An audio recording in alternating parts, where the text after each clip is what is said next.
Hi friends, എല്ലാവർക്കും തെക്കും തെരുവിലേക്ക് സ്വാഗതം. ഇന്ന് നമ്മളൊരു യാത്ര പോവുകയാണ്. ഒരുപാട് നാളായിട്ട് പ്ലാൻ ചെയ്തു, വീണ്ടും ക്യാൻസലായി, പിന്നെയും പ്ലാൻ ചെയ്തു, വീണ്ടും പല കാരണങ്ങളാൽ ക്യാൻസലായി. അങ്ങനെ കുറേ നാളായിട്ട് ആഗ്രഹിച്ചിരിക്കുന്ന ഒരു യാത്രയാണിത്. അവസാനം നമ്മളിത് പോകാമെന്ന് തന്നെ തീരുമാനിച്ചു. എവിടേക്കാന്നല്ലേ? ഏറെ പ്രശസ്തമായ ആദികേശവ പെരുമാൾ ക്ഷേത്രത്തിലേക്കാണ്. ഈ ഒരു അമ്പലത്തിൻ്റെ എക്സാക്റ്റ് ലൊക്കേഷൻ വരുന്നത് തമിഴ്നാട്ടിലെ കന്യാകുമാരിക്ക് അടുത്തുള്ള തിരുവട്ടാർ എന്ന സ്ഥലത്താണ്. ഏകദേശം 1.5 മണിക്കൂർ കാറിൽ ഡ്രൈവ് ചെയ്താൽ എത്താവുന്ന ഒരു ദൂരത്താണ് ഈ ഒരു അമ്പലം സ്ഥിതി ചെയ്യുന്നത്. ഞങ്ങൾ ശ്രീകാര്യത്തു നിന്ന് യാത്ര പുറപ്പെട്ടത് ഏകദേശം ഉച്ചയ്ക്ക് 12:30 മണിയോട് കൂടിയാണ്. 2 മണിയോട് കൂടി തന്നെ ഞങ്ങൾ അമ്പലത്തിൽ എത്തിച്ചേർന്നു. അമ്പലത്തിൻ്റെ പിറകുവശത്താണ് ഞങ്ങൾ വണ്ടി പാർക്ക് ചെയ്തത്. വളരെ ഉയരം കൂടിയ മതിലുകളാൽ ചുറ്റപ്പെട്ട രീതിയിലാണ് ഈ അമ്പലം സ്ഥിതി ചെയ്യുന്നത്. അതുകൊണ്ട് തന്നെ പുറകിൽ കൂടി കയറാനുള്ള ഒരു വാതിലുകളൊന്നും ഞങ്ങൾ കണ്ടില്ല. അവിടെ നോക്കിയപ്പോൾ ഞങ്ങൾക്ക് കാണാൻ പറ്റിയത് ഒരു ഉയരം കൂടിയ പടികളൊക്കെ ഉള്ള ഒരു ഏരിയ. ഞങ്ങൾ ആ ഒരു സ്റ്റെപ്സ് കയറി മേലെ ചെന്നപ്പോൾ ഒരു തീരെ ചെറിയൊരു വാതിലാണ് കണ്ടത്. അതിനകത്തൂടി നമുക്ക് എന്തായാലും അകത്തേക്ക് പ്രവേശിക്കാൻ സാധിക്കുകയില്ല. അപ്പോൾ ഞങ്ങൾ ആ അമ്പലത്തിൻ്റെ സൈഡിൽ കൂടെ കാണുന്ന ഒരു വഴി കൂടി നടന്നു വന്നപ്പോൾ മെയിൻ എൻട്രൻസിൻ്റെ അവിടെ ഞങ്ങൾ എത്തിപ്പെട്ടു. ഇതാണ് ഈ അമ്പലത്തിൻ്റെ മെയിൻ എൻട്രൻസ്. നമ്മുടെ തിരുവനന്തപുരം പത്മനാഭസ്വാമി ക്ഷേത്രത്തിലെ ഏകദേശം നിർമ്മാണ രീതികളോടൊക്കെ സിമിലാരിറ്റി ഉള്ള അതേ ഒരു അമ്പലം തന്നെയാണിത്. ഇവിടുത്തെ വിഗ്രഹ പ്രതിഷ്ഠയും പത്മനാഭസ്വാമി ക്ഷേത്രത്തിലേതുപോലെ അനന്തശയന രൂപത്തിലാണ് സ്ഥിതി ചെയ്യുന്നത്. മാത്രമല്ല, ഈ ഒരു വിഗ്രഹം പടിഞ്ഞാറോട്ടാണ് ഫേസ് ചെയ്തിരിക്കുന്നത്. നമ്മുടെ പത്മനാഭസ്വാമി ക്ഷേത്രത്തിലെ വിഗ്രഹം കിഴക്കോട്ടാണ് ഫേസ് ചെയ്യുന്നത്, പക്ഷേ ഇവിടുത്തേത് പടിഞ്ഞാറേക്കാണ് ഫേസ് ചെയ്തിരിക്കുന്നത്. ഒരുപാട് പഴക്കമുള്ള ഒരു അമ്പലമായിട്ടാണ് എനിക്ക് തോന്നിയത്. ഞങ്ങളിവിടെ അന്വേഷിച്ചപ്പോൾ അറിയാൻ കഴിഞ്ഞത് ഏകദേശം 1300 വർഷത്തെ പഴക്കം ഈ ഒരു അമ്പലത്തിനുണ്ട്. എന്നിരുന്നാലും അതിൻ്റെ ഒരു പ്രൗഢിക്കോ അതിൻ്റെ ഒരു ശാലീന സൗന്ദര്യത്തിനോ യാതൊരു മങ്ങലും ഏറ്റിട്ടില്ല. പിന്നെ ഞങ്ങൾ അവിടെ അറിയാൻ കഴിഞ്ഞത് ഉച്ചയ്ക്കത്തെ പൂജയ്ക്ക് ശേഷം ഈ ഒരു അമ്പലം നട അടച്ചിരിക്കുന്നു എന്നാണ് അറിഞ്ഞത്. ഇനി ഇത് തുറക്കുന്നത് വൈകുന്നേരം 5:15 കൂടിയാണ്. അതുകൊണ്ട് തന്നെ ഈ അമ്പലത്തിന് ചുറ്റുമുള്ള സ്ഥലങ്ങളൊക്കെ ഒന്ന് കണ്ടു കളയാമെന്ന് ഞങ്ങൾ തീരുമാനിച്ച് അമ്പലത്തിന് ചുറ്റും നടന്നപ്പോഴാണ് കുറേ കൽപ്പടവുകളുള്ള ഒരു സ്ഥലവും ഒരു മണ്ഡപവും ഒക്കെ ഞങ്ങൾക്ക് കാണാൻ സാധിച്ചത്. എന്നാൽ അതെന്താണെന്ന് നോക്കാമെന്ന് കരുതി ആ പടവുകൾ ഇറങ്ങി വന്നപ്പോൾ ഒരു നദി ഒഴുകുന്ന ഒരു സ്ഥലമായിരുന്നു അത്. ഈ ഒരു സ്ഥലം തിരുവട്ടാർ എന്ന പേര് വരാനുള്ളൊരു കാരണം ഈ അമ്പലത്തിന് ചുറ്റും 3 നദികളാൽ ചുറ്റപ്പെട്ട് കിടക്കുന്ന ഒരു സ്ഥലമായതിനാലാണ് ഈ ഒരു സ്ഥലത്തിന് തിരുവട്ടാർ എന്ന പേര് ലഭിച്ചു എന്നാണ് ഞങ്ങൾക്ക് അറിയാൻ കഴിഞ്ഞത്. താമരഭരണി എന്നും പരളിയാർ എന്നും കോത്തി എന്നും പേരുള്ള 3 നദികളാൽ ചുറ്റപ്പെട്ട് കിടക്കുന്ന സ്ഥലമാണ് ഇത്. അതിനാലാണ് തിരുവട്ടാർ എന്ന പേര് അമ്പലത്തിന് ലഭിച്ചത്. ആ ഒരു കൽപ്പടവുകളും ആ ഒരു മണ്ഡപങ്ങളെല്ലാം പൊട്ടിപ്പൊളിഞ്ഞ രീതിയിലാണ് നിൽക്കുന്നതെങ്കിലും അവിടേക്ക് പോകുമ്പോൾ നമുക്കൊരു പോസിറ്റീവ് വൈബ് ഫീൽ ചെയ്യും. ആ ഒരു സൗന്ദര്യവും ആ ഒരു തനതായ രീതിയും അതേപടി നിലനിർത്തിക്കൊണ്ടാണ് ഈ അമ്പലം അവിടെ സ്ഥിതി ചെയ്യുന്നത്. നമ്മൾ ഈ ഒരു സ്ഥലത്ത് എത്തിക്കഴിയുമ്പോൾ ഇതൊരു തമിഴ്നാട്ടിലാണ് ഈ അമ്പലം സ്ഥിതി ചെയ്യുന്നതെന്ന് പോലും നമുക്ക് തോന്നുകയില്ല. കാരണം കേരളീയ വാസ്തുവിദ്യയോട് ചേർന്ന് ദ്രാവിഡ വാസ്തുവിദ്യയും ചേർത്ത ഒരു നിർമ്മാണ രീതിയാണ് ഈ അമ്പലത്തിനുള്ളത്. അതുകൊണ്ട് തന്നെ നമ്മുടെ കേരളത്തിലുള്ള എല്ലാ ക്ഷേത്രങ്ങളുടെയും ഏകദേശം ഒരു ഇൻഫ്രാസ്ട്രക്ചർ തന്നെയാണ് ഈ അമ്പലത്തിലും ഉള്ളത്. പിന്നീട് ഞങ്ങൾ അവിടെ നിന്ന് കുറച്ച് നേരം ആ നദിയിൽ ടൈം ഒക്കെ സ്പെൻഡ് ചെയ്തു. അപ്പോഴേക്കും അവിടെയുള്ള കുറച്ച് ആളുകൾ കുളിക്കുന്നതിന് വേണ്ടിയും തുണി അലക്കാനൊക്കെ ആയിട്ട് അങ്ങോട്ട് വന്നതിനാൽ ഞങ്ങൾ തിരികെ കയറിപ്പോന്നു. പിന്നീട് ഇവിടെ വന്നപ്പോൾ ഞങ്ങൾക്ക് കാണാൻ സാധിക്കുന്ന ഈ അമ്പലത്തിൻ്റെ സൈഡുകളിലൊക്കെ ആയിട്ട് പല പല മണ്ഡപങ്ങളൊക്കെ അവിടെ നിർമ്മിച്ചിട്ടുണ്ട്. ഇവിടുത്തെ വിഗ്രഹ പ്രതിഷ്ഠയും അനന്തശയന രൂപത്തിലാണ് സ്ഥിതി ചെയ്യുന്നത്.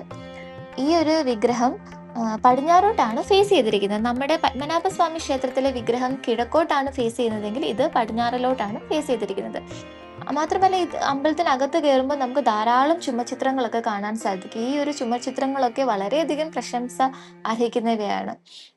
ഈ ഒരു അമ്പലം സ്ഥിതി ചെയ്യുന്നത് തമിഴ്നാട്ടിലാണെങ്കിൽ കൂടിയും ഇവിടുത്തെ പൂജാ രീതികളെല്ലാം മലയാളത്തിലാണ് അവർ ചെയ്യുന്നത്.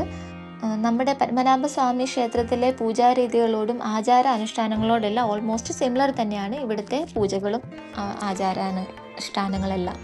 മാത്രമല്ല, ഈ ഒരു അമ്പലത്തിലെ വിഗ്രഹം ഏകദേശം 22 അടി നീളമുള്ളതാണ്. നമ്മുടെ പത്മനാഭസ്വാമി ക്ഷേത്രത്തിലത് ഏകദേശം 18 അടി നീളമുള്ളതെന്നാണ് അറിയാൻ കഴിഞ്ഞിട്ടുള്ളത്. മാത്രമല്ല, ഈ ഒരു അമ്പലം വളരെ പഴക്കം ചെന്നൊരു അമ്പലമാണ്.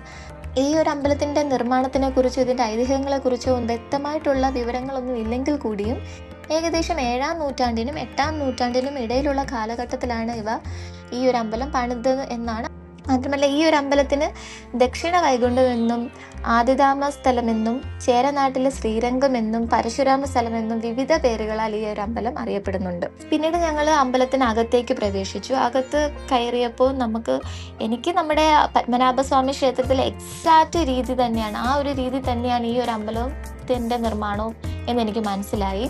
ഇവിടുത്തെ ഔട്ടർ കോറിഡോറിൽ ഏകദേശം 224 കൽത്തൂണുകളാണ് ഉള്ളത്. പത്മനാഭസ്വാമിയെ അപേക്ഷിച്ച് ഇവിടുത്തെ കൽത്തൂണുകളുടെ എണ്ണവും കൂടുതലാണ്. മാത്രമല്ല ഈ 224 കൽത്തൂണുകളിലായിട്ട് നമുക്ക് ദീപസരസ്വതികളെ കാണാൻ സാധിക്കും. പക്ഷേ ആ ഒരു ദീപസരസ്വതികളുടെ രൂപത്തിലും ഓരോ കൽത്തൂണിലുള്ള ദീപസരസ്വതികളുടെ രൂപത്തിലും വ്യത്യാസമുണ്ട്. ഈ ഒരു അമ്പലത്തിൻ്റെ നിർമ്മാണത്തിനെ കുറിച്ചോ അതിൻ്റെ ഐതിഹ്യത്തെക്കുറിച്ചോ ഒന്നും വ്യക്തമായ വിവരങ്ങളൊന്നും ലഭിച്ചിട്ടില്ല. എന്നിരുന്നാലും 7-ാം നൂറ്റാണ്ടിനും 8-ാം നൂറ്റാണ്ടിനും ഇടയിലാണ് ഈ ഒരു അമ്പലം നിർമ്മിച്ചതെന്ന് പറയപ്പെടുന്നുണ്ട്. പിന്നെ ഈ ഒരു അമ്പലത്തിൽ നമ്മുടെ പത്മനാഭസ്വാമി ക്ഷേത്രത്തിൻ്റെ ഉള്ളിൽ നമ്മൾ വിഗ്രഹം ഇരിക്കുന്ന ആ ഒരു മണ്ഡപം ഇവിടെയും ആ ഒരു ഹൈറ്റ് മെയിൻറ്റെയിൻ ചെയ്ത് തന്നെയാണ് നിലകൊള്ളുന്നത്. 3 അടി കനത്തിലാണ് ഇവിടുത്തെ ഒറ്റക്കൽ മണ്ഡപം നിർമ്മിച്ചിരിക്കുന്നത്. പിന്നീട് ഞാൻ ഇവിടെ അന്വേഷിച്ചപ്പോൾ അറിയാൻ കഴിഞ്ഞത് ഏകദേശം 1300 വർഷത്തെ പഴക്കം ഈ അമ്പലത്തിനുണ്ട്. ഈ ഒരു അമ്പലം പണ്ട് നമ്മുടെ തിരുവനന്തപുരത്തിൻ്റെ പാർട്ട് തന്നെയായിരുന്നു. പിന്നീട് സംസ്ഥാന പുനഃസംഘടനയ്ക്ക് ശേഷം തമിഴ്നാട് സർക്കാരിൻ്റെ H&RC വകുപ്പിന് കൈമാറിയതെന്ന് പറയപ്പെടുന്നു. പിന്നീട് ഞങ്ങൾ ഉള്ളിലൂടെയൊക്കെ നടന്ന് കാഴ്ചകളൊക്കെ കണ്ട സമയത്ത് നമുക്ക് ഈ അമ്പലത്തിൻ്റെ കൊടിമരം കാണുകയുണ്ടായി. ഈ ഒരു കൊടിമരം എന്ന് പറയുന്നത് ഏതൊരു അമ്പലത്തിൻ്റെ നട്ടെല്ലെന്നാണ് വിശേഷിപ്പിക്കുന്നത്. കൊടിമരത്തിന് ഏകദേശം 32 അടുക്കുകളുണ്ട്.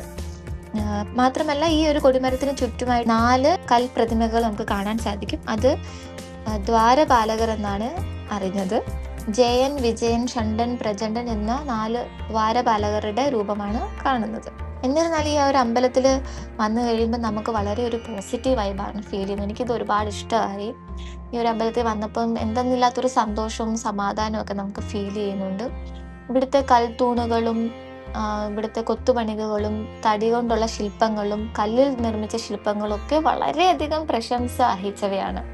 മാത്രമല്ല ഇവിടുത്തെ ചുമർ ചിത്രങ്ങളെല്ലാം വളരെയധികം ആകർഷണീയത ഉള്ളവയാണ്. എന്തായാലും ഒരു വട്ടമെങ്കിലും എല്ലാവരും ഇവിടെ ഒന്ന് വരണമെന്ന് എനിക്ക് തോന്നുന്നു. കാരണം ഇവിടെ വന്നു കഴിയുമ്പോൾ നമുക്ക് ഇവിടെ കിട്ടുന്ന ഒരു സമാധാനവും സന്തോഷവും അത് ഒരിക്കലും നമുക്ക് പറഞ്ഞറിയിക്കാൻ സാധിക്കും. അപ്പോൾ ഇത്രയൊക്കെ തന്നെയാണ് ഇന്നത്തെ വിശേഷങ്ങളൊക്കെ. എല്ലാവർക്കും ഈ വീഡിയോ ഇഷ്ടപ്പെട്ടെന്ന് കരുതുന്നു. വീഡിയോ ഇഷ്ടപ്പെട്ടെങ്കിൽ ചാനൽ സബ്സ്ക്രൈബ് ചെയ്യുക, ലൈക്ക് ചെയ്യുക, ഷെയർ ചെയ്യുക. അതുപോലെ തന്നെ നിങ്ങളുടെ അഭിപ്രായങ്ങളൊക്കെ കമൻറ്റ് ബോക്സിലൂടെ ഞങ്ങളെ അറിയിക്കുക. ഇനി ഇതുപോലത്തെ വീഡിയോകളുമായിട്ട് വരുന്നിടം വരെ എല്ലാവർക്കും ബായ്.